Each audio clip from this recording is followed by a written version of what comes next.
শংকৰদেৱ শিশু নিকেতন ৰঙিয়াত আমি জ্ঞান বিজ্ঞান মেলাৰ আয়োজন কৰিছোঁ।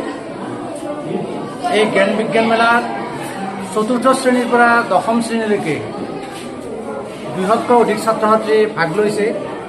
ছাত্ৰ ছাত্ৰীসকলৰ মাজত বিজ্ঞান আৰ্হি, বিজ্ঞান প্ৰশ্নমঞ্চ, কুইজ, সংস্কৃতিজ্ঞান প্ৰশ্নমঞ্চ, বৈদিক গণিত,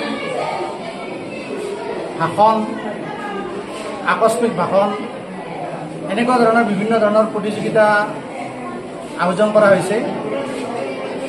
আৰু শিশু শিক্ষা সমিতি অসমৰ নিৰ্দেশক্ৰমে প্ৰতি বছৰে এই জ্ঞান বিজ্ঞান মেলা আমি অনুষ্ঠিত কৰি আহিছোঁ।